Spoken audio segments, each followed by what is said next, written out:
Assalamualaikum warahmatullahi wabarakatuh. Perkenalkan, nama saya Nur Hayati dengan NIM 8606053998 dengan prodi PGSD. Di sini saya akan membuat tugas 3 mata kuliah Filsafat Ilmu. Nomor 1. Dalam konteks pendidikan, pilar berarti dasar, landasan, atau penyangga yang memperkuat dan menopang seluruh sistem pendidikan.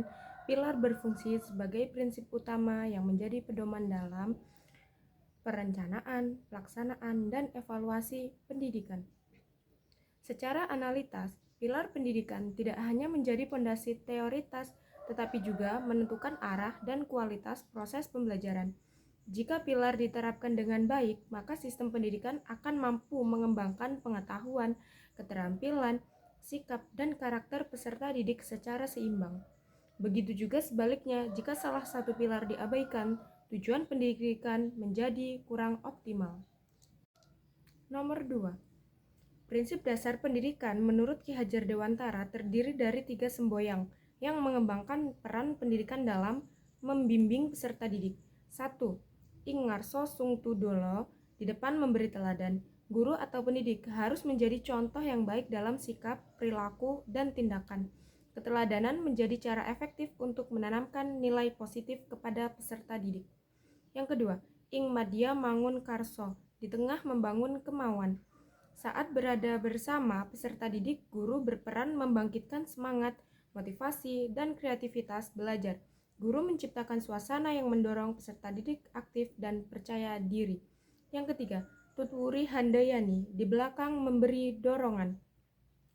Ketiga prinsip ini menunjukkan bahwa pendidikan tidak hanya berfokus pada transfer pengetahuan, tetapi juga pada pembentukan karakter dan kemandirian. Guru berperan secara fleksibel, teladan, motivator, dan fasilitator sesuai kebutuhan peserta didik, sehingga proses pendidikan berlangsung secara humanis dan berpusat pada perkembangan anak. Nomor 3. Prinsip ing ngarso sung tulodo ing madya mangun karso dan tuturi handayani tetap menjadi relevan dalam era digital.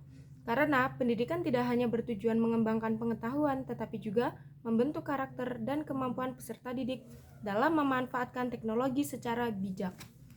Relevansi, pembelajaran daring, relasi digital, pembentukan karakter. Tantangan, berkurangnya interaksi langsung, penyalahgunaan teknologi, kompetensi digital. Prinsip pendidikan Ki Hajar Dewantara tetap menjadi landasan penting dalam era digital. Namun, penerapannya memerlukan kemampuan literasi digital yang baik, strategi pembelajaran yang inovatif, serta peran guru sebagai teladan motivator dan pembimbing agar teknologi dapat dimanfaatkan secara positif untuk mendukung perkembangan peserta didik. Nomor 4. Pilar pendidikan Ki Hajar Dewantara dapat menjadi jawaban atas sebagai persoalan pendidikan nasional. Saat seperti ini, menurunnya karakter peserta didik, rendahnya literasi penyalahgunaan teknologi, dan kurangnya motivasi belajar melalui prinsip ing ngarso sung tulodo, guru menjadi teladan dalam sikap etika dan penggunaan teknologi yang bertanggung jawab. Prinsip ing madya mangun karso mendorong guru menciptakan pembelajaran yang aktif, kreatif, dan motivasi peserta didik untuk terus belajar, sementara tutwuri handayani membantu mengembangkan kemandirian, kepercayaan diri, dan kemampuan berpikir kritis yang sangat dibutuhkan abad ke-21. Secara analitas, ketiga prinsip tersebut menempatkan pendidikan tidak hanya sebagai proses transfer pengetahuan, tetap juga pembentukan karakter dan mengembangkan potensi peserta didik secara utuh dengan penerapan yang konsisten. Pilar ini dapat menciptakan generasi yang cerdas, berakhlak, adaptif terhadap perbuatan, serta mampu menghadapi tantangan global yang kehilangan nilai-nilai budaya bangsa. Oleh karena itu, prinsip Ki Hajar Dewantara tetap menjadi relevan sebagai fondasi dalam memperbaiki kualitas pendidikan nasional di era modern. Berikut tugas yang dapat saya sampaikan. Saya ucapkan terima kasih. Wassalamualaikum warahmatullahi wabarakatuh.